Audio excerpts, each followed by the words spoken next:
Hello, welcome to KS Mentor. So degree prelims 2 stage എഴുതിയിട്ട് 3ാമത്തെ stage exam എഴുതാൻ പോകുന്നവരോടാണ്. അതുപോലെ തന്നെ ഡിഗ്രി പ്രിലിംസ് 2 സ്റ്റേജ് എഴുതിയിട്ട് അതിൻ്റെ ഒരു എങ്ങനെ ഉണ്ടായിരുന്നു പരീക്ഷ, അല്ലെങ്കിൽ ആദ്യത്തെ സ്റ്റേജാണോ ടഫ്, 2ാമത്തെ സ്റ്റേജാണോ ടഫ്, അത്തരം ഡൗട്ടുകളായിട്ട് ഇരിക്കുന്ന ആൾക്കാരോടും കൂടിയാണ്.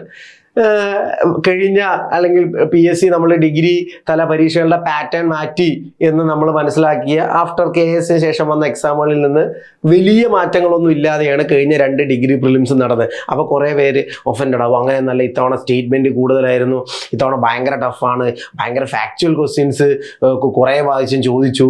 അപ്പോൾ ഫാക്ച്വൽ ആണോ സ്റ്റേറ്റ്മെൻ്റ് ആണോ കൂടുതൽ, അല്ലെങ്കിൽ എന്താണ് കഴിഞ്ഞ പ്രിലിംസുകളെ കമ്പയർ ചെയ്യുമ്പോൾ ഈ പ്രിലിംസിലുണ്ടായ മാറ്റം? ഇതാണ് ഇന്നത്തെ നമ്മുടെ ടോപ്പിക്, അല്ലെങ്കിൽ ഇന്ന് നമ്മൾ ഡിസ്കസ് ചെയ്യാൻ പോകുന്ന കാര്യം. ഓക്കെ, ഞാൻ നേരെ വീഡിയോയിലോട്ട് കിടക്കുവാണ്.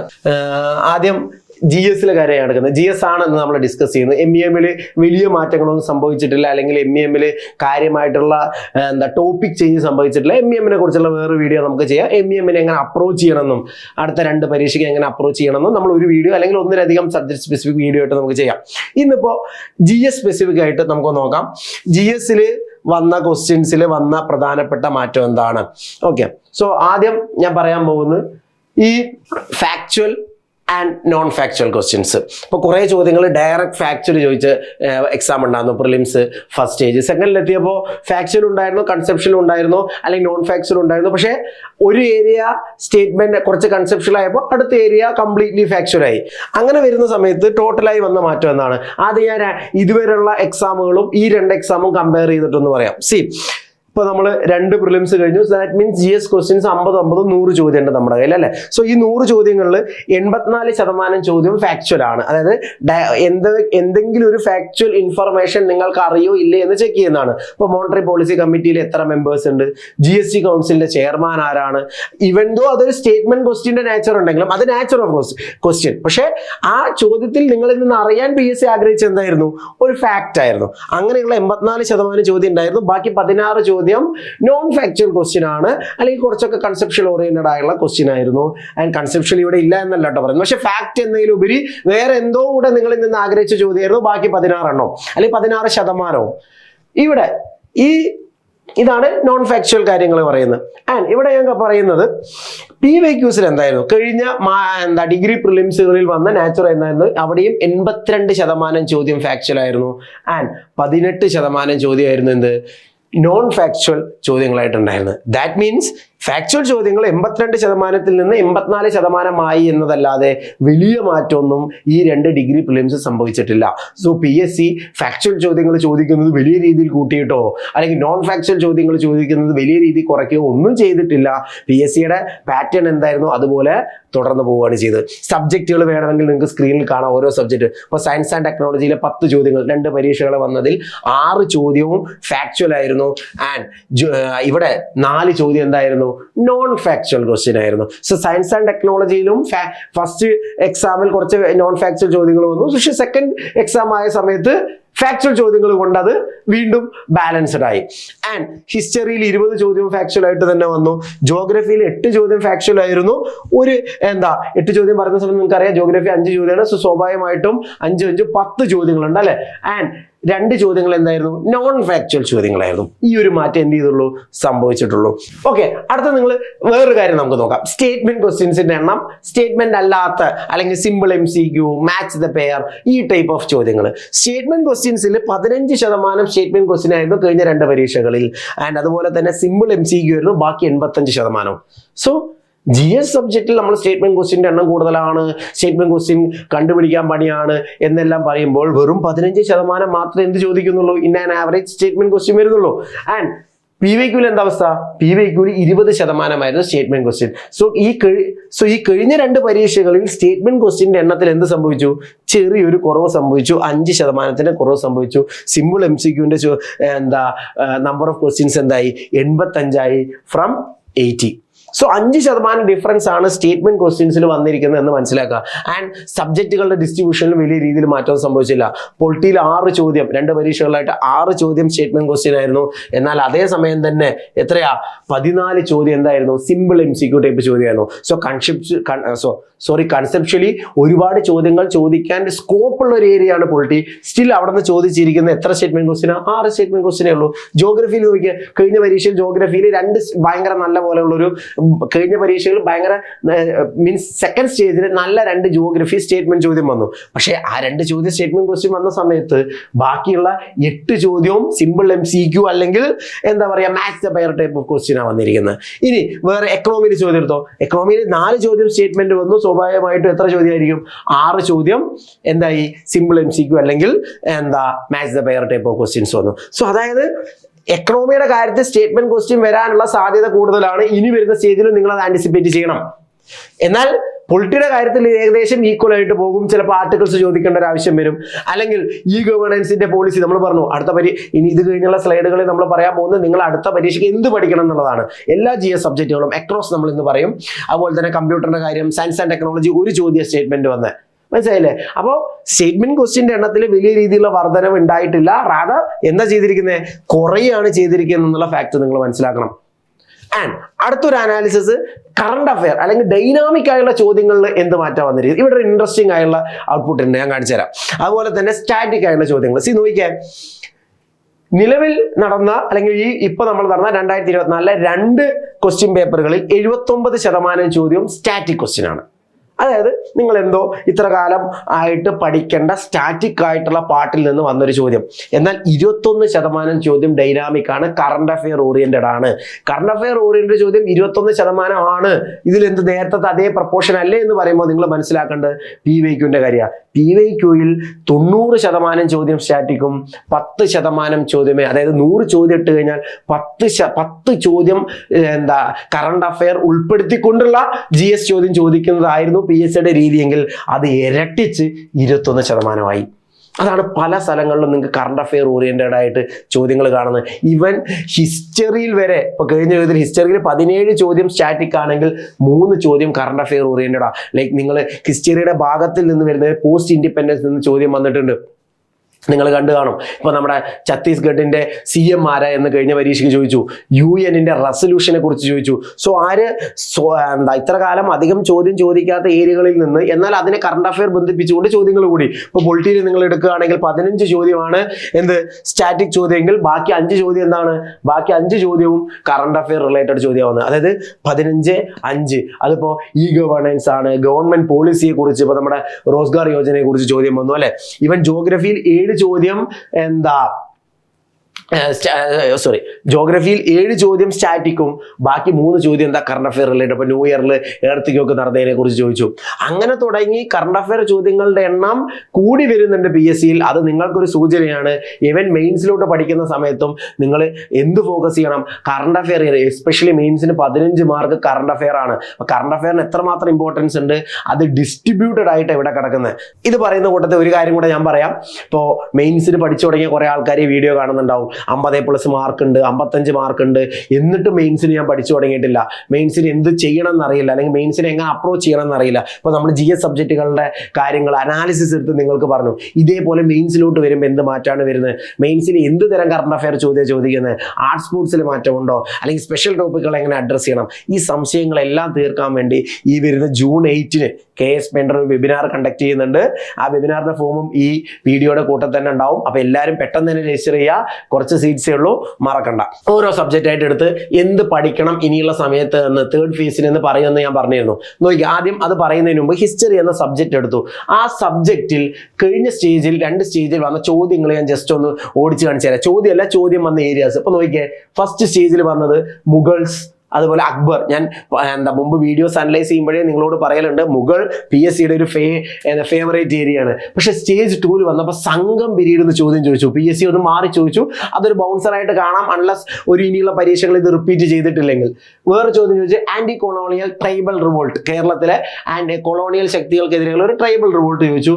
പക്ഷെ അതേപോലെ തന്നെ പിന്നെ 2ാം സ്റ്റേജ് ചോദിച്ചത് ഡച്ച് ഇൻ കേരളയാണ്. പിന്നെയോ സോഷ്യൽ റിഫോമേഴ്സ് ഓഫ് കേരള ചോദിച്ചു. സോഷ്യൽ റിഫോമേഴ്സ് ഓഫ് കേരള ഇവിടെയും റിപ്പീറ്റ് ചെയ്തു. ഇവിടെ ചട്ടമ്പി സ്വാമികളും പണ്ഡിറ്റ് കറുപ്പനും വക്കമലവിയും നാണുവാശാനും എല്ലാം ഒരുമിച്ചുള്ള ഒരു ചോദ്യം ചോദിച്ചു. ഫസ്റ്റ് സ്റ്റേജിൽ അയ്യങ്കാളി ആൻസർ വരുന്ന പോലെ ഒരു ചോദ്യം ചോദിച്ചു. പിന്നെയോ നാഷണൽ മൂവ്മെന്റ് ഗാന്ധി ചോദിച്ചു. ഇവിടെയും നാഷണൽ മൂവ്മെന്റ് ഗാന്ധി ചോദിച്ചു. ഗാന്ധി എത്രമാത്രം ഇമ്പോർട്ടന്റ് ആണ്, national movement after Gandhian phase എത്രമാത്രം ഇമ്പോർട്ടന്റ് ആണെന്ന് ഓർത്തു വയ്ക്കുക. നാഷണൽ മൂവ്മെന്റ് ഫസ്റ്റ് സ്റ്റേജ് പിന്നെയും ചോദ്യം ഉണ്ടായിരുന്നു. നാഷണൽ പ്ലാനിംഗ് കമ്മിറ്റി, അതും നാഷണൽ മൂവ്മെന്റ് ആഫ്റ്റർ ഗാന്ധിയാണ്. ഗാന്ധി വന്നതിന് ശേഷമുള്ള മൂവ്മെന്റ് ബോസിനെ കുറിച്ചുള്ള ഒരു ചോദ്യമായിരുന്നു. നാഷണൽ പ്ലാനിംഗ് കമ്മിറ്റിയെ കുറിച്ചുള്ള ചോദ്യമായിരുന്നു. നാഷണൽ മൂവ്മെന്റ് സെക്കൻഡ് സ്റ്റേജിലും രണ്ടാമത്തെ ചോദ്യം റിപ്പീറ്റ് ചെയ്തു. ലാഹോർ കോൺസ്പിറസി, രാജ്ഗുരു, എഗെയിൻ ഗാന്ധിയൻ ഫേസിലുള്ള ഒരു ചോദ്യമാണ്. സോ ഗാന്ധിയൻ ഫേസ് PSCക്ക് എത്രമാത്രം ഇമ്പോർട്ടന്റ് ആണെന്ന് ഓർത്ത് വയ്ക്കുക. സ്റ്റേറ്റ് റീഓർഗനൈസേഷൻ ചോദിച്ചു. ഇവിടെ പക്ഷേ ചോദിച്ചത് എമർജൻസിയുടെ സമയത്ത് ഓർഗനൈസേഷൻ ബാൻ ചെയ്ത കാര്യങ്ങളെ കുറിച്ചാണ്. സോ ഇത്രയും അനലൈസ് ചെയ്തിട്ട് അല്ലെങ്കിൽ ഇത്രയും ചോദ്യങ്ങളിൽ നിന്ന് നിങ്ങൾ പഠിക്കേണ്ട ചില ഏരിയാസ് ഞാൻ മെൻഷൻ ചെയ്ത് വെച്ചിട്ടുണ്ട്. സോഷ്യൽ റീഫോമേഴ്സ് ഓഫ് കേരള പഠിക്കുക. എന്തായാലും ചോദ്യം ഉണ്ട്. ഇത് മാത്രം അനലൈസ് ചെയ്തുകൊണ്ട് പറയുന്നു, അല്ലെങ്കിൽ രണ്ട് സ്റ്റേജിൽ ഇതാണ്, മൂന്നാമത്തെ സ്റ്റേജിൽ ഇത് വരുന്നു പറയല്ല ഞാൻ ചെയ്യുന്നത്. കഴിഞ്ഞ ഡിഗ്രി പ്രിലിംസുകൾ കൂടെ അനലൈസ് ചെയ്തിട്ടും PSCയുടെ ഒരു പാറ്റേൺ അനലൈസ് ചെയ്തും പറയുന്നതാണ് social reformers of Kerala. National movement especially എപ്പോ ഗാന്ധി വന്ന ശേഷമുള്ളത് കുറച്ചുകൂടി ഇമ്പോർട്ടൻസ് ഇത് പഠിക്കുക. അതിന് മുമ്പുള്ളതും പഠിക്കുക. കാരണം മോഡറേറ്റ് ഫേസ് എന്ന് ചോദ്യം ചോദിക്കാനുള്ള സാധ്യതയുണ്ട്. ദെൻ മുഗൾസ് എസ്പെഷ്യലി അക്ബറിന്റെ പീരീഡ് ഓർത്ത് വയ്ക്കുക. സ്റ്റേറ്റ് റീഓർഗനൈസേഷൻ ഓർത്ത് വയ്ക്കുക. അതുപോലെ തന്നെ anti colonial revolts Kerala, including കേരളത്തിലെ നാഷണൽ മൂവ്മെന്റ് കാര്യം കൂടെ ഒന്ന് നോക്കി വയ്ക്കുക. കേരള ഹിസ്റ്ററി, കാരണം വലിയൊരു വാസ്റ്റ് ഏരിയയാണ്, അതിന് വേണ്ടത് മാത്രം പഠിക്കുക. അതുപോലെ തന്നെ ട്രാവൻകൂറിന്റെ ഭാഗം എസ്പെഷ്യലി മാർത്താണ്ഡവർമ്മന്റെ ഒക്കെ കാലം പഠിച്ചു വയ്ക്കുക. അത് PSC മുമ്പ് ഒരുപാട് തവണ ചോദിച്ചിട്ടുണ്ട്. ഓക്കെ, വേറെ ബാക്കി ഹിസ്റ്ററിയിൽ നിന്ന് ചോദിച്ച ഭാഗങ്ങൾ ഒന്ന് UN ഒഫീഷ്യൽ ലാംഗ്വേജ് ആയിട്ട് ബന്ധപ്പെട്ട ചോദ്യം ചോദിച്ചു. സെക്കൻഡ് സ്റ്റേജ് ചോദിച്ച UN ലേറ്റസ്റ്റ് റെസൊല്യൂഷൻ ആണ്. ഇതിനിടയ്ക്ക് നടന്ന എന്താ പറയുക റെസൊല്യൂഷനെ കുറിച്ചും നമ്മുടെ പാലസ്തീനുമായിട്ട് ബന്ധപ്പെട്ട റെസൊല്യൂഷനിൽ ആരാണ് അനുകൂലമായി വോട്ട് ചെയ്തത് എന്നതിനെ കുറിച്ചായിരുന്നു ചോദ്യം. ഇന്ത്യ എഴുതി ആൻസർ കറക്റ്റ് ആക്കിയവരുണ്ട്. അപ്പോൾ UN ഭയങ്കര ഇമ്പോർട്ടൻ്റ് ആണ്. UN പഠിക്കുമ്പോൾ ഇനി എന്തുകൂടെ നിങ്ങൾ നോക്കണം, ലേറ്റസ്റ്റ് ആയിട്ട് ലോകത്ത് ഒരുപാട് ഇവന്റുകൾ നടക്കുന്നുണ്ട് അല്ലെ. ഉക്രൈൻ അല്ലെങ്കിൽ ഈ പറയുന്ന റെഡ് സീ ഏരിയ, വെസ്റ്റ് ഏഷ്യയായിട്ട് ബന്ധപ്പെട്ട് ഒരുപാട് പ്രശ്നങ്ങൾ നടക്കുന്നുണ്ട്. അവിടെയെല്ലാം UN എന്തെങ്കിലും റെസൊല്യൂഷൻ പാസ്സാക്കിയിട്ടുണ്ടെങ്കിൽ അതുകൂടെ ഓർത്ത് വെക്കണം. പ്ലസ് UNന്റെ ബേസിക് ആയിട്ടുള്ള കാര്യങ്ങൾ, ലാംഗ്വേജ്, മെമ്പേഴ്സ് തുടങ്ങിയ കാര്യങ്ങൾ, ജനറൽ സെക്രട്ടറി പോലെയുള്ള കാര്യങ്ങളെല്ലാം പഠിച്ചു വെക്കുക. വേറൊരു ചോദ്യം റവല്യൂഷൻസിലാണ്. സ്റ്റേജ് 2ൽ ചോദിച്ച ഫ്രഞ്ചും അമേരിക്കനും ഗ്ലോറിയസും നാഷണൽ റവല്യൂഷൻ എല്ലാം ഒരുമിച്ച് ചോദിച്ചു. സോ റവല്യൂഷൻസ് ചോദ്യം ചോദിക്കുക എന്നുള്ളത് PSC ഒരു പരീക്ഷയ്ക്കും മുടങ്ങാതെ ചെയ്യുന്ന കാര്യങ്ങളാണ്. കഴിഞ്ഞ 2 പരീക്ഷയ്ക്കും ചെയ്തു. സോ വേൾഡ് ഹിസ്റ്ററി പഠിക്കാൻ മടിയുള്ളവര് റവല്യൂഷൻസ് എങ്കിലും പഠിക്കുക. Especially French revolution. French revolution PSC കഴിഞ്ഞ പരീക്ഷകളിൽ ഏറ്റവും കൂടുതൽ റിപ്പീറ്റ് ചെയ്തിരിക്കുന്ന ഭാഗമാണ്. ഇനിയും നിങ്ങൾക്ക് പ്രതീക്ഷിക്കാം ഫ്രഞ്ച് റവല്യൂഷൻ. ഫസ്റ്റ് സ്റ്റേജ് ചോദിച്ചത് ഫ്രഞ്ച് റവല്യൂഷന്റെ ഭാഗമായിട്ടുള്ള ഒരു ഫിലോസഫറിനെ കുറിച്ചായിരുന്നു, റൂസോനെ കുറിച്ചുള്ള ചോദ്യമാണ്. അപ്പൊ ഇനിയും നിങ്ങൾക്ക് ഫ്രഞ്ച് റവല്യൂഷന്റെ ഭാഗത്ത് നിന്ന് ചോദ്യം പ്രതീക്ഷിക്കാം. മറക്കരുത് അതുകൊണ്ട് ഫ്രഞ്ച് റവല്യൂഷൻ പഠിക്കാൻ വേണ്ടിയിട്ട്. ഓക്കെ, അടുത്തൊരു ഏരിയ നമ്മൾ പറയാൻ പോകുന്നത് second world war. Second world war ഇവിടെയും ചോദിച്ചു. എന്നാൽ ഇവിടെ ചോദിച്ചു വേൾഡ് വാറിന്റെ ഭാഗമല്ല, പക്ഷേ 1947 ശേഷമുള്ള ഇവന്റുകൾ പറയുന്ന സ്ഥലത്ത് ഏറ്റവും ലേറ്റസ്റ്റ് ആയുള്ള പൊളിറ്റിക്കൽ ഇവന്റ് ആയ ലാസ്റ്റ് 5 ഇലക്ഷൻസ് നടന്നിരുന്നു അല്ലെ. സ്റ്റേറ്റ് ഇലക്ഷൻസ് നടന്നിരുന്നു. മധ്യപ്രദേശ്, ഛത്തീസ്ഗഡ്, രാജസ്ഥാൻ പോലെയുള്ള സംസ്ഥാനങ്ങളിൽ അത് ഛത്തീസ്ഗഡിന്റെ CM ആരായെന്ന് ചോദിച്ചു. സോ വെറുതെ ഒരു റാൻഡം ക്വസ്റ്റ്യൻ ചോദിച്ചല്ല, നിങ്ങളുടെ സിലബസിൽ ഇതുമായിട്ട് ബന്ധപ്പെട്ട ഭാഗമുണ്ട്. Then social history of Kerala after 1956. അവിടെ കേരളത്തിൽ ലിറ്ററസി മൂവ്മെന്റിനെ കുറിച്ച് ചോദിച്ചു. ലിറ്ററസി സ്റ്റേറ്റ് ആയ വർഷം ചോദിച്ചു. നാഷണൽ മൂവ്മെന്റ്, വീണ്ടും നാഷണൽ മൂവ്മെന്റ് എന്ന ചോദ്യം റിപ്പീറ്റ് ചെയ്തു. ഗാന്ധി അല്ലെങ്കിൽ ഇന്ത്യ ആഫ്റ്റർ ഗാന്ധി എഴുതി ആരാന്ന് വെച്ചു. സോ ഗാന്ധി 3 or 4 ചോദ്യം വന്നു കഴിഞ്ഞു കഴിഞ്ഞ 2 പരീക്ഷകളിലായിട്ട്. അത്രമാത്രം ഇമ്പോർട്ടന്റ് ആണ്. ഇവിടെ നിന്നും കുറച്ച് ടേക്ക് അവേസ് നിങ്ങൾക്ക് ഉണ്ട്. UN revolutions especially leaders, events, publications നോക്കുക. വേൾഡ് വാർ 1, വേൾഡ് വാർ 2 ചോദിച്ചു. വേൾഡ് വാർ 1 വേൾഡ് വാർ 2 ഏതെങ്കിലും ഒന്ന് ചോദിക്കാനുള്ള സാധ്യതകൾ കൂടുതലാണ്. And plus revolutions. Then cold war ഇവന്റുകളെ കുറിച്ചുള്ള ചോദ്യം വരും. അതേ പറഞ്ഞാൽ ഇതൊന്നും മാത്രമുള്ള അനാലിസിസ് അല്ല. കോൾഡ് വാർ ഇവന്റ് ഓർത്ത് വയ്ക്കുക. എസ്പെഷ്യലി ചില ഇവന്റുകൾ അത് എവിടെ നടന്നു, ഏത് വർഷം നടന്നു പോലെയുള്ള കാര്യങ്ങൾ. അതേപോലെ വേൾഡിൽ ഇപ്പം നടക്കുന്ന കോൺഫ്ലിക്റ്റുകൾ അത് മുമ്പ് ചോദിച്ചിട്ട് വെസ്റ്റ് ഏഷ്യ ചോദ്യം വന്നിട്ടുണ്ടായിരുന്നു. സോ വെസ്റ്റ് ഏഷ്യയോ ഉക്രൈനോ ഒക്കെ ആയി, അല്ലെങ്കിൽ ഇറാൻ, ഇപ്പൊ ഇറാന്റെ പ്രസിഡന്റ് മരിച്ച കാര്യം നിങ്ങൾ കണ്ടു. അപ്പൊ അത്തരം കാര്യങ്ങൾ, വേൾഡ് ഇവന്റുകൾ ഒന്ന് നോക്കി വെക്കുക. അതിനെക്കുറിച്ചുള്ള ബേസിക് കാര്യങ്ങൾ ഓർത്ത് വയ്ക്കുക. അത് ചോദ്യം വരാനുള്ള സാധ്യതകൾ കൂടുതലാണ്. അടുത്ത എന്തെടുക്കാം? ജോഗ്രഫി എടുക്കാം. ജോഗ്രഫിയിലെ 2 സ്റ്റേജിൽ വന്ന ചോദ്യങ്ങൾ ഇതായിരുന്നു. ഒന്ന് മാപ്പിനെ കുറിച്ച് ചോദിച്ചു, അല്ലെങ്കിൽ മാപ്പിലെ പ്രൊജക്ഷൻസ് എന്ന ഭാഗം. മാപ്പ് നിങ്ങളുടെ സിലബസിലുള്ളതാണ്. അതിൽ പ്രൊജക്ഷൻസ് എന്നൊരു ചോദ്യം വന്നു. എർത്ത് കറണ്ട് അഫെയർ ഓറിയന്റഡ് ആണ്. എർത്ത് നടന്ന സ്ഥലം ചോദിച്ചു. നാഷണൽ വാട്ടർ വേനെ കുറിച്ചൊരു ചോദ്യം വന്നു. Energy, geothermal energy field ഒരു ചോദ്യം വന്നു. റോക്കിൽ നിന്ന് മെറ്റമോർഫിസം ചോദിച്ചു. സ്റ്റേജ് 2 ഫോറസ്റ്റ് പെർസെൻറ്റേജിനെ കുറിച്ച് ഒരു ഡയറക്റ്റ് ചോദ്യം തന്നു. ഓഷ്യൻസ്, അറ്റ്മോസ്ഫിയർ കുറിച്ച് ചോദ്യം വന്നു. ആൻഡ് കറണ്ട് അഫെയർ ഓറിയന്റഡ് ആയിട്ടുള്ള ചോദ്യം വരാനുള്ള ചാൻസ് കൂടുതലായി ഞാൻ പറഞ്ഞു. ഇത്തവണത്തെ അറ്റ്മോസ്ഫിയറിന്റെ ഓഷ്യന്റെ ചോദ്യം എടുത്ത് നോക്കിയാൽ നിങ്ങൾക്ക് മനസ്സിലാവും. Then protected areas, national park, ഇവിടെയും ചോദിക്കാം, എൻവയോൺമെന്റിലും ചോദിക്കാം. സോ ആ ഒരു ചോദ്യം ഇത്തവണ ചോദിച്ച ജോഗ്രഫിയിലാണ്. പക്ഷേ സയൻസ് ആൻഡ് ടെക്നോളജിയിലെ എൻവയോൺമെന്റ് ഒന്നും ഇതേ ചോദ്യം റിപ്പീറ്റ് ചെയ്യാം. ദെൻ എർത്തിന്റെ ബേസിക് ആയുള്ള ചില കാര്യങ്ങൾ ലൈക്ക് എർത്തിന്റെ മൂവ്മെന്റുകൾ, അതിന്റെ ഇമ്പാക്റ്റുകൾ, പ്ലേറ്റ് ടെക്ടോണിക്സ് പോലെയുള്ള കാര്യങ്ങളിൽ ഒരു ചോദ്യം വന്നിരുന്നു. മൗണ്ടൈൻസിന്റെ ടൈപ്പും എക്സാമ്പിളും, ബ്ലോക്ക്, ഫോൾഡ്, അതുപോലെ തന്നെ യുറാലും നമ്മുടെ എന്താ പറയുക ഹിമാലയ എല്ലാം കമ്പയർ ചെയ്തുകൊണ്ടൊരു ചോദ്യം വന്നു. അപ്പോൾ മൗണ്ടൈൻസ് ഇന്ത്യയിലെ മാത്രമല്ല അക്രോസ് ദ വേൾഡും കൂടെ നിങ്ങൾക്ക് ഇമ്പോർട്ടൻ്റ് ആണ്. നോക്കിയേ ചില ടേക്ക് അവേസ് പറഞ്ഞുതരാം. ഒന്ന് റോക്ക്, PSCയുടെ ഫേവറേറ്റ് ടോപ്പിക്കാണ്, ഇനി റിപ്പീറ്റ് ചെയ്യാം. എർത്തിന്റെ ബേസിക് ആയുള്ള കാര്യങ്ങൾ, അതിപ്പോൾ അറ്റ്മോസ്ഫിയറിനെ കുറിച്ചുള്ള കാര്യങ്ങൾ നമ്മൾ പറഞ്ഞു, ലാറ്റിറ്റ്യൂഡ്, ലോഞ്ചിറ്റ്യൂഡ് പോലെയുള്ള കാര്യങ്ങൾ, അതേപോലെ earth movements, atmospheric circulation, local വിൻഡുകൾ, ഈ ഭാഗത്ത് നിന്ന് ചോദ്യം വരാനുള്ള ഭയങ്കര ചാൻസ് കൂടുതലാണ്. മിക്കവാറും എല്ലാ പരീക്ഷയ്ക്കും ഈ ഭാഗത്ത് നിന്ന് എന്തെങ്കിലുമൊക്കെ ആയിട്ട് ഒരു ചോദ്യം വന്നിട്ടുണ്ട്. പ്രൊട്ടക്റ്റഡ് ഏരിയാസ് പഠിച്ചാൽ 2 ഗുണം, ഇവിടെയും എൻവയോൺമെന്റും ഏതെങ്കിലും ഒരിടത്ത് വരും. പിന്നെയോ ലാൻഡ് ഫോംസ് മറക്കാതെ പഠിക്കുക, എല്ലാ തരത്തിലുള്ള ലാൻഡ് ഫോമും പഠിച്ചു വെക്കുക. ലാൻഡ് ഫോമിന്റെ പേര് ചോദിക്കൽ PSCയുടെ ഒരു ഫേവറേറ്റ് ഏരിയ ഒന്നും കഴിഞ്ഞ 2 പരീക്ഷയ്ക്ക് ഉണ്ടല്ല. Means chances are there length സ്റ്റേജിൽ വരാം. ഓക്കെ, സോ അത് റിവർ ആയിക്കൊള്ളട്ടെ, കാറ്റായിക്കൊള്ളട്ടെ, ഐസ് ആയിക്കൊള്ളട്ടെ, ലാൻഡ് ഫോംസിന്റെ പേര് പഠിച്ചു വെക്കുക. എസ്പെഷ്യലി PVQൽ വന്നൊരു കാര്യം, PVQൽ വന്ന ലാൻഡ് ഫോംസ് മറക്കാതെ പഠിക്കുക. ദെൻ റിവേഴ്സും അതിന്റെ ട്രിബ്യൂട്ടറീസും ചോദ്യം വരാം. മൗണ്ടൈൻസ് ഇൻ ഇന്ത്യ ചോദ്യം വരാം. മൗണ്ടൈൻസ് ഇൻ വേൾഡിലോട്ടും PSC കടന്നു തുടങ്ങി, അതുകൂടെ ഓർത്ത് വെക്കുക. ദെൻ ട്രാൻസ്പോർട്ട് ഒരു ചോദ്യം എപ്പോഴും വരും. ചിലപ്പോൾ റിവർ ആയിരിക്കാം, മീൻസ് വാട്ടർ ആയിരിക്കാം, എയർ ആയിരിക്കാം, റോഡ് ആയിരിക്കാം, ഏതെങ്കിലും ഒന്ന് ചോദ്യം വന്നു. നാഷണൽ വാട്ടർവേ ചോദിച്ചു. സോ NH മുമ്പ് ചോദിച്ചിട്ടുണ്ട്, മറക്കാതെ പഠിക്കണം ഈ 3മായിട്ട് ബന്ധപ്പെട്ട ഇമ്പോർട്ടന്റ് ഇവന്റുകൾ. ആൻഡ് ലാസ്റ്റ് സോയിലിന് ഒരു ചോദ്യം ചോദിക്കാനുള്ള സാധ്യത ഉണ്ട്. സോയിൽ പ്രിലിംസിനും മെയിൻസിനും ഒരുപോലെ ഇമ്പോർട്ടൻ്റ്, മെയിൻസിലോട്ട് വരുമ്പോൾ ഒന്നുകൂടെ അഡ്വാൻസ്ഡ് ആവും. സോ ചോദ്യം മറക്കാതെ അല്ലെങ്കിൽ ആ ഏരിയ മറക്കാതെ നോക്കുക. അടുത്ത് എക്കണോമി കുറേ പേരുടെ പേടി സ്വപ്നമാണ്. പക്ഷെ ഇപ്പോൾ PSC ഉദ്യോഗാർത്ഥികളും അതെല്ലാം പഠിച്ച് UPSC സ്റ്റാൻഡേർഡിലോട്ട് തന്നെ എത്തി തുടങ്ങിയിട്ടുണ്ട്. സോ ഇപ്പം നിങ്ങൾ കുറേ പേരെങ്കിലും അതൊന്നും എന്താ പറയുക ബാധിക്കുന്നുണ്ടാവില്ല. സോ സ്റ്റേജ് 1ൽ ചോദിച്ചത് പ്ലാനിങ് മിക്കവാറും എല്ലാ തവണയും ചോദിക്കുന്നുണ്ട്. ഇത്തവണ ചോദിച്ചും 5 year പ്ലാൻസ് തന്നെയായിരുന്നു. സോഷ്യൽ സെക്യൂരിറ്റിയെ കുറിച്ചൊരു ചോദ്യം വന്നു. ഓരോ മിനിസ്ട്രീസും സോഷ്യോ എക്കണോമിക് ഡെവലപ്മെന്റിന് വേണ്ടി നടത്തുന്ന അല്ലെങ്കിൽ കുറെ പ്രോഗ്രാംസ് ഉണ്ടാവും, അതിനെക്കുറിച്ചുള്ള ഒരു ചോദ്യമായിരുന്നു.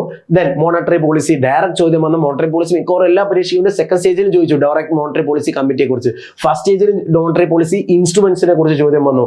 ഫിസ്ക്കൽ പോളിസി, മോണിറ്ററി പോളിസിയും ഫിസ്ക്കൽ പോളിസിയും എല്ലാ പരീക്ഷകളും റിപ്പീറ്റ് ചെയ്യും, ഇനിയും റിപ്പീറ്റ് ചെയ്യും. ഫസ്റ്റ് സ്റ്റേജ് ചോദിച്ചത് കോൺട്രാക്ടറി പോളിസിയെ കുറിച്ചാണ്. സെക്കൻഡ് സ്റ്റേജ് ചോദിച്ചത് ഓട്ടോമാറ്റിക് ഫിസ്ക്കൽ സ്റ്റെബിലൈസർ എന്താണെന്നാണ്. സോ എല്ലാം ഗവൺമെന്റിന്റെ എന്ത് തന്നെയാണ് ഫിസ്ക്കൽ പോളിസിയായിട്ട് ബന്ധപ്പെട്ട ഭാഗമാണ്. National income GDP calculation equation ചോദിച്ചെങ്കിൽ ഇവിടെ നാഷണൽ ഇൻകം എന്ന് ചോദിച്ചാൽ GNAയും GDNA ആണ്. സോ മറക്കാതെ ഈ 3 ടോപ്പിക്കുകൾ പഠിക്കുക. ഇറ്റ് ഈസ് റിപ്പീറ്റിംഗ് ലൈക്ക് എല്ലാ പരീക്ഷകളും. പബ്ലിക് ഫിനാൻസിൽ നിന്ന് ചോദ്യം വന്നു. ഫിസിക്കൽ ഡെഫിസിറ്റ് ടാർഗറ്റ് തന്നെ ചോദിച്ചു ബഡ്ജറ്റിൽ, അല്ലെ? ഓർമ്മ ഉണ്ടാവും നിങ്ങൾക്ക് റിവൈസ്ഡ് ടാർഗറ്റ് എന്തായിരുന്നു എന്ന്. പബ്ലിക് ഫിനാൻസിൽ നിന്ന് വേറെ ചോദ്യം വന്ന് GST ആയിട്ട് ബന്ധപ്പെട്ട കാര്യം. ടേക്ക് അവേസ് ഉണ്ട്. നാഷണൽ ഇൻകം ഒരു ചോദ്യം ഉറപ്പാണ്. Basic terms like GDP, GNP ഇതിന്റെ കൺസെപ്റ്റ് പഠിക്കുക, എങ്കിൽ തന്നെ ഒന്നിലധികം ചോദ്യം ചെയ്യാൻ പറ്റും. മനസ്സിലായല്ലോ? ആൻഡ് അതിന്റെ ഭാഗമായിട്ട് വരുന്ന ഇക്വേഷൻസിലേക്ക് എങ്ങനെ അത് കണ്ടുപിടിക്കുന്നുള്ള കാര്യം. ബഡ്ജറ്റിംഗ് മറക്കരുത്. ബഡ്ജറ്റിംഗ് പറയുമ്പോൾ കറണ്ട് അഫെയറിലൂടെ കൂടെ പോവുക. ലൈക്ക് ടാർഗറ്റുകൾ എന്തായിരുന്നു എന്നുള്ള കാര്യം കൂടെ ഒന്ന് നോക്കി വെക്കുക. Planning, 5 year plan, NITI Aayog, planning commission മറക്കാതെ നോക്കുക. RBI ആൻഡ് ഇറ്റ്സ് ഫങ്ഷൻസ് ചോദ്യം വരും. മോണിറ്ററി പോളിസി ചോദ്യം വന്നിട്ടുണ്ട്.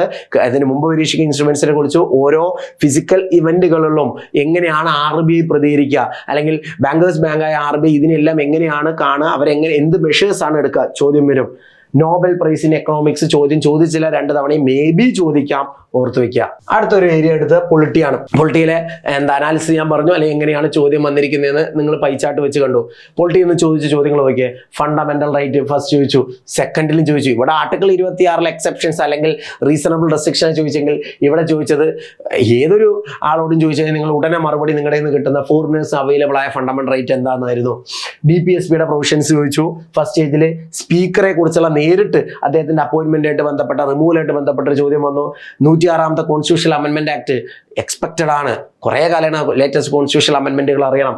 ദെൻ നമ്മളൊരു വീഡിയോയും ചെയ്തിട്ടുണ്ട് ലേറ്റസ്റ്റ് ആയുള്ള കോൺസ്റ്റിറ്റ്യൂഷണൽ അമെന്റ്മെന്റുകൾ. നേരിട്ട് അതൊന്ന് അതേ ചോദ്യം അതേ ആർട്ടിക്കിൾ എന്താണോ നമ്മൾ യൂട്യൂബിൽ ഫ്രീ ആയിട്ട് കണ്ടന്റ് പ്രൊവൈഡ് ചെയ്ത് അത് തന്നെയാണ് ചോദ്യമായിട്ട് വന്നത്. ദെൻ സിവിൽ സർവീസ് വന്നു. സിവിൽ സർവീസിന്റെ ഫംഗ്ഷൻസ് എന്താ, ജനറൽ ചോദ്യമായിരുന്നു, മിക്കവാറും പേര് ചെയ്തു.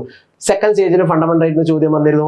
എമർജൻസിയുടെ ചോദ്യം വന്നു. പ്രീവിയസ് പ്രൊക്ലമേഷൻസ് നമ്മൾ ഒരുപാട് വട്ടം പറഞ്ഞു, എമർജൻസി പ്രൊക്ലമേഷൻ ചോദിക്കും, വിത്ത് നമ്പർ ചോദിക്കും, ഫസ്റ്റ് ഏതാ സെക്കൻഡ് ഏതാ, ഇത്തവണ ചോദിച്ചു സെക്കൻഡ് ഏതാന്നായിരുന്നു. ലെജിസ്ലേറ്റീവ് റിലേഷൻ, കൺകറന്റ് ലിസ്റ്റ് നമ്മൾ മുമ്പും പറഞ്ഞിട്ടുണ്ട്. കൺകറന്റ് ലിസ്റ്റ് സ്റ്റേറ്റ് ലിസ്റ്റിലൊക്കെ ഉള്ള ഏറ്റവും ഇമ്പോർട്ടന്റ് കാര്യങ്ങൾ ചോദിക്കുക, എളുപ്പമുള്ളൊരു ചോദ്യം വന്ന്. റിപ്പബ്ലിക് ഡേ ഗസ്റ്റ് വെറുതെ വന്നല്ല, മുമ്പും PSC ചോദിച്ചിട്ടുണ്ട്, കഴിഞ്ഞ യൂണിവേഴ്സിറ്റി അസിസ്റ്റന്റും ചോദിച്ചു എന്താണ് വന്ന റിപ്പബ്ലിക് ഡേ ഗസ്റ്റ് ഏതാണ്. പക്ഷെ ഇത്തവണ ചോദിച്ചു ആദ്യത്തെ ഗസ്റ്റ് ഏതാന്നുള്ളതാണ്.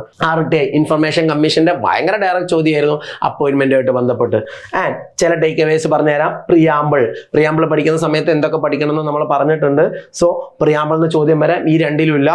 ഫണ്ടമെന്റൽ റൈറ്റിന് ചോദ്യം വരാം, DPSP വരാം, ഫണ്ടമെന്റൽ ഡ്യൂട്ടി വരാം. ഇതൊരു പാക്കേജ് ആണ്. ഇതൊന്നൊരു ചോദ്യം ഇല്ലാതെ PSC പരീക്ഷ ചോദിക്കില്ല.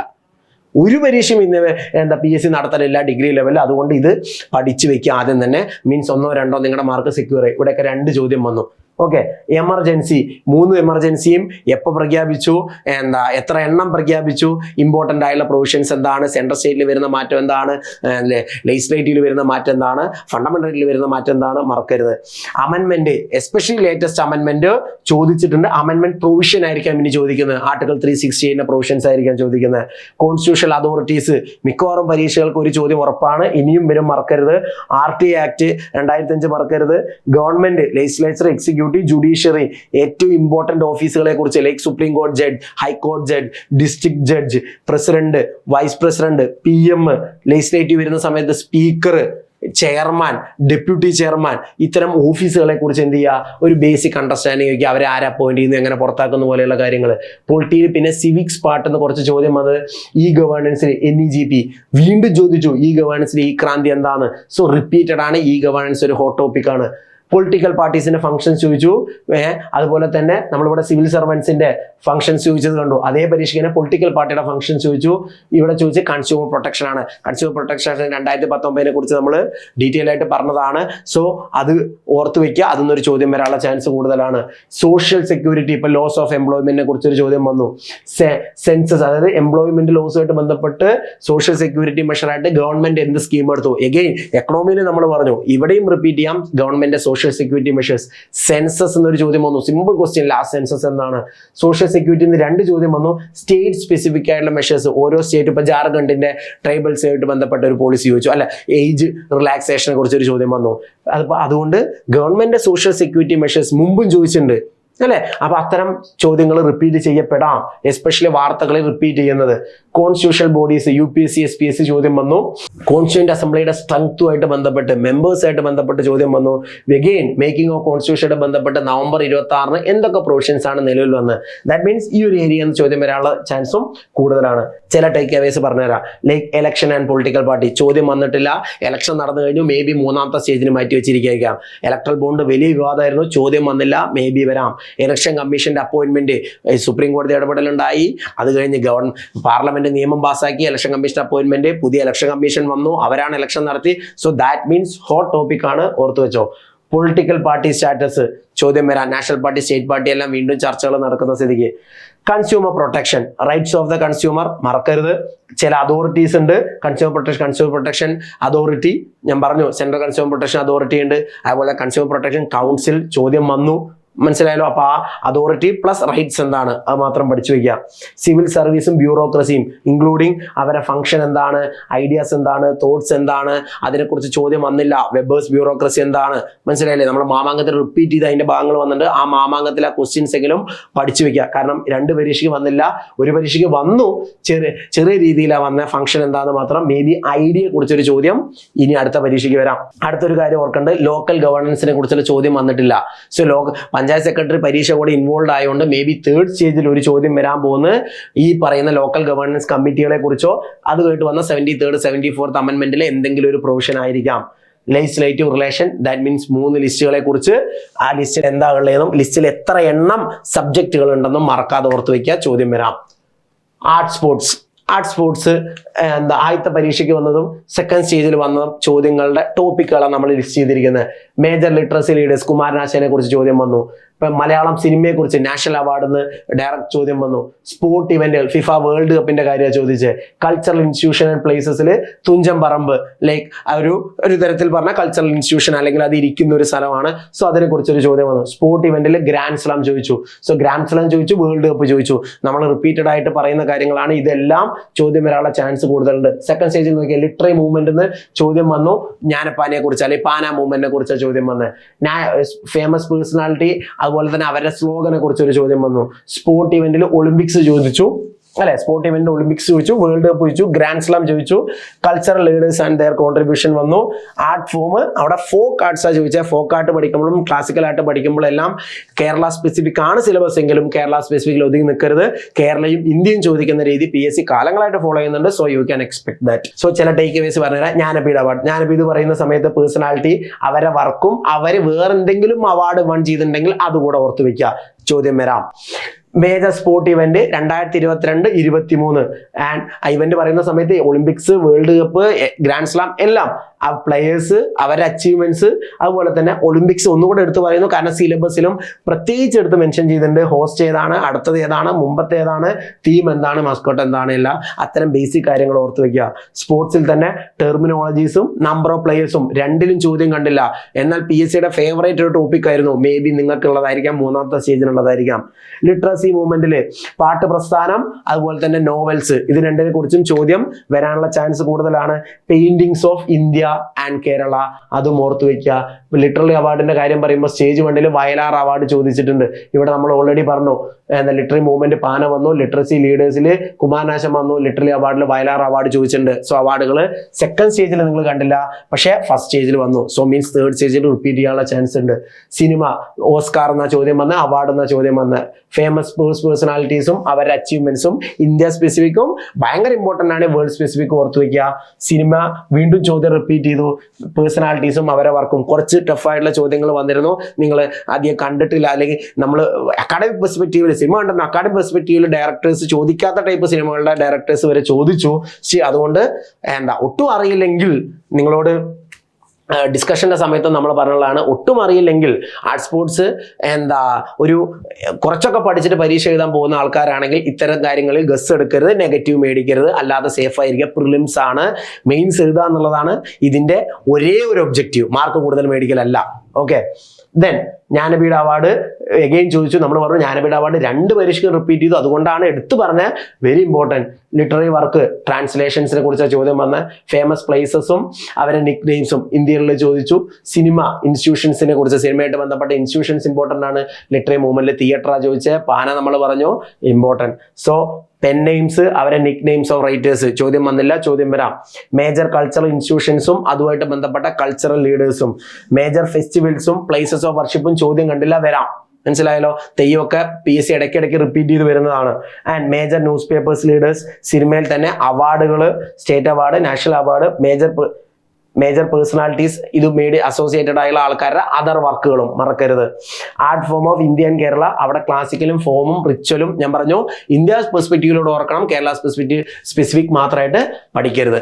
കമ്പ്യൂട്ടർ, ഈ 2 പരീക്ഷകളിലും കുറേ പേരെ സന്തോഷിപ്പിച്ച് കമ്പ്യൂട്ടർ കുറച്ച് എളുപ്പമായിരുന്നു എന്നുള്ളതാണ്. കാരണം ബാക്കി പരീക്ഷകളെല്ലാം കമ്പ്യൂട്ടർ ടഫാക്കുന്ന സമയത്ത് ഇത്തവണ ഒന്ന് എളുപ്പമാക്കി തന്നു. ലൈക്ക് സോഫ്റ്റ്വെയർ എന്നൊരു ചോദ്യം വന്നു. ഫസ്റ്റ് ക്ലാസിഫിക്കേഷൻ സോഫ്റ്റ്വെയർ, ഇവിടെയും ചോദിച്ചു. അപ്ലിക്കേഷൻ സോഫ്റ്റ്വെയർ ഉൾപ്പെടെയുള്ള കാര്യങ്ങൾ റിപ്പീറ്റഡ് ആയിട്ട് PSC ചോദിക്കുന്നത് അതൊരു പാറ്റേൺ ആയി. ധൈര്യമായിട്ട് തേർഡ് സ്റ്റേജിനും പഠിച്ചിട്ട് പോകാം, ചോദ്യം കിട്ടാനുള്ള ചാൻസ് കൂടുതലാണ്. ഇന്റർനെറ്റ് സർവീസസിനെ കുറിച്ച് ചോദ്യം വന്ന്. അതുപോലെ തന്നെ നെറ്റ്വർക്ക് എന്ന് ചോദ്യം വന്നു. നെറ്റ്വർക്ക് ഡിവൈസ് സെക്കൻഡ് സ്റ്റേജിലും ചോദ്യം ഉണ്ടായിരുന്നു, പക്ഷേ നെറ്റ്വർക്ക് ടൈപ്സ് ഓഫ് നെറ്റ്വർക്കിനെ കുറിച്ചാണ് ചോദ്യം വന്ന്. ഇന്റർനെറ്റ് എന്നൊരു ചോദ്യം വീണ്ടും ചോദിച്ചു, ബ്രൗസറിനെ കുറിച്ച്. ഓൾമോസ്റ്റ് സെക്കൻഡ് സ്റ്റേജ് എഴുതിയവർക്ക് വലിയൊരു അനുഗ്രഹമായത് സത്യം പറഞ്ഞാൽ കമ്പ്യൂട്ടർ ആയിരുന്നു, എളുപ്പമുള്ള ചോദ്യമായിരുന്നു അല്ലെ. സോ ഹാർഡ്വെയർ ചോദ്യം വന്നു, മെമ്മറി ഡിവൈസസ്, ഹാർഡ്വെയർ ചോദ്യം വന്നു, ഇൻപുട്ട് ഡിവൈസാണ് ചോദിച്ചത്, ഭയങ്കര എളുപ്പമുള്ള ചോദ്യം അല്ലെ. ദെൻ അതുപോലെ തന്നെ സ്കാനർ ചോദ്യം വന്നു, സൈബർ ക്രൈം ചോദ്യം വന്നു, ടൈപ്പ് സൈബർ ക്രൈം ഇവിടെയും ചോദ്യം വന്നു. ജസ്റ്റ് IT ആക്ട് വന്ന വർഷം എന്താണ്? IT act 2000. സിലബസ് ഒരു തവണ വായിച്ചവർക്ക് വരെ ആൻസർ കിട്ടാവുന്ന ഒരു ചോദ്യമായിരുന്നു IT act 2000.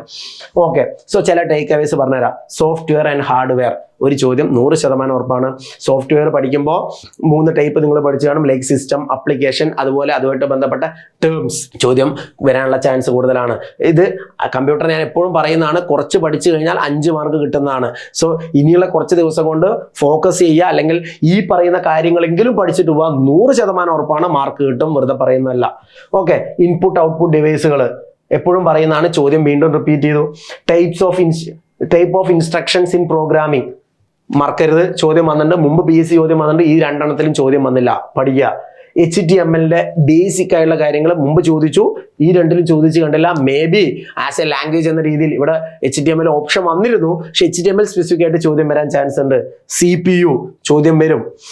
Types of cyber crime നമ്മൾ പറഞ്ഞു, ഇൻക്ലൂഡിങ് IT ആക്ട്, ഇത് രണ്ടും പഠിക്കുക. സൈബർ ക്രൈമിന്റെ ടൈപ്പും ചോദിച്ചു, IT ആക്ടും ചോദിച്ചു. സിലബസിൽ ഏറ്റവും ഇമ്പോർട്ടന്റ് ഭാഗമാണ്. ചോദ്യം ചോദിക്കാതെ ഈ 5 മാർക്ക് എന്നുള്ളത് കംപ്ലീറ്റ് ആക്കാൻ പാടാണ്. സോ സ്വാഭാവികമായിട്ടും ചോദ്യം ആ ഭാഗത്ത് വരാനുള്ള ചാൻസ് കൂടുതലാണ്. ലോജിക്കലി നമുക്ക് അങ്ങനെ മനസ്സിലാക്കാം അല്ലെ.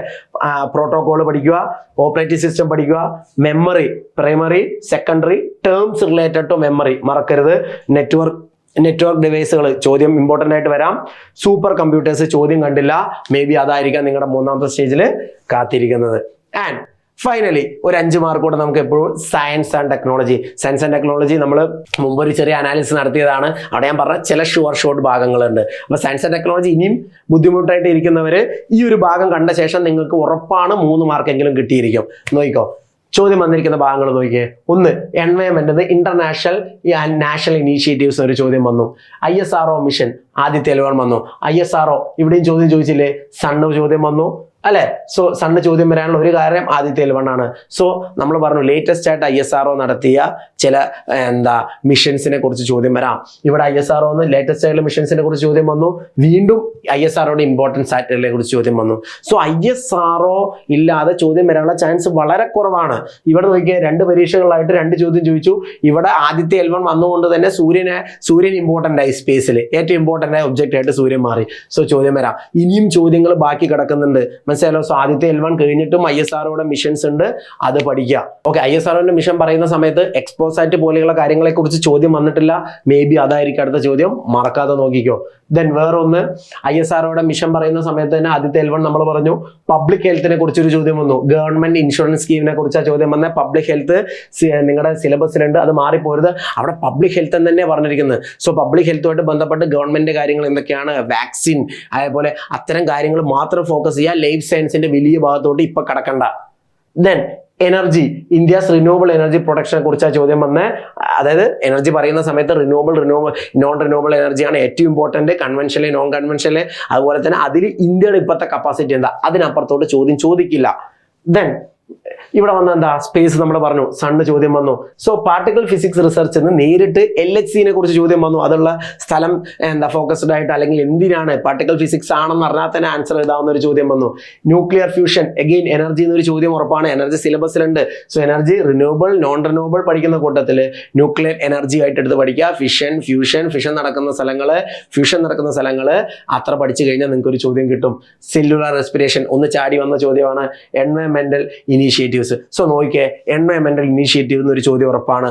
സ്പേസ് എന്നൊരു ചോദ്യം ഉറപ്പാണ് അല്ലെ. കുറച്ച് ടേക്ക് അവേസ് പറഞ്ഞുതരാം. എൻവയൺമെന്റൽ especially national and international initiatives which includes the organisations. ഇപ്പൊ COP 20 നടന്ന സ്ഥലം നേരിട്ട് ചോദിച്ചു. COP കോൺഫറൻസ് ഓഫ് പാർട്ടീസ് ഭയങ്കര ഇമ്പോർട്ടന്റ് ആണ് എൻവയൺമെന്റിനെ സംബന്ധിച്ചിടത്തോളം. സോ തീർച്ചയായും അത് കറണ്ട് അഫയർ പെർസ്പെക്റ്റീവിൽ അറിഞ്ഞിരുന്നെങ്കിൽ എളുപ്പത്തിൽ ഒരു മാർക്ക് കിട്ടുമായിരുന്നു. പ്രൊട്ടക്റ്റഡ് ഏരിയാസ്, ഇവിടെ ഒന്നുകിൽ ജോഗ്രഫിന്ന് വരാം, ഇല്ലെങ്കിൽ ഇവിടെ വരാം, വന്നാൽ ചോദ്യം ഉറപ്പായി. അപ്പൊ അതുകൊണ്ട് അത് മറക്കരുത്. ഇന്ത്യയുടെ എക്സിസ്റ്റിംഗ് എനർജി നീഡ്സും ഡെഫിസിറ്റും അത് പറയുന്ന സമയത്ത് നമ്മൾ പറഞ്ഞു എനർജി കപ്പാസിറ്റി. നിങ്ങൾ വെറുതെ നേരിട്ട് ന്യൂ ആൻഡ് റിന്യൂവബിൾ എനർജിയുടെ സൈറ്റിൽ കയറി നോക്ക്, നിങ്ങൾക്ക് കിട്ടും ഇന്ത്യയുടെ ഇപ്പോഴത്തെ ഓരോ എനർജിയും കപ്പാസിറ്റി എന്താണ്, നേരിട്ട് ചോദ്യം വരാം. ISRO മറക്കരുത്, ഞാൻ വീണ്ടും പറയുന്നില്ല ഇമ്പോർട്ടൻസ്. DRDO 2 പരീക്ഷയ്ക്കും കണ്ടില്ല, വെരി ഇമ്പോർട്ടൻറ്റ്. സോ അതുകൊണ്ട് ഈ 3 പ്രിലിം സൈക്കിളിൽ ഓരോടത്തെങ്കിലും അത് റിപ്പീറ്റ് ചെയ്യാനുള്ള ചാൻസ് കൂടുതലാണ്. പ്രോബബിലിറ്റിയാണ് ഞാൻ പറയുന്നത്, മനസ്സിലായല്ലോ. കണക്കാണ് പറയുന്നത്, അതുകൊണ്ട് തെറ്റാനുള്ള സാധ്യത വളരെ കുറവാണ്. സോ DRDOന്റെ ഫോർമേഷനോ പ്രോഗ്രാമോ ആയിട്ട് ചോദ്യത്തിന് സാധ്യത കൂടുതൽ.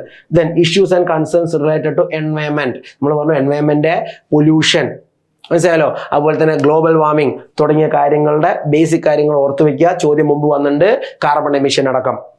അടുത്തത് എന്താ?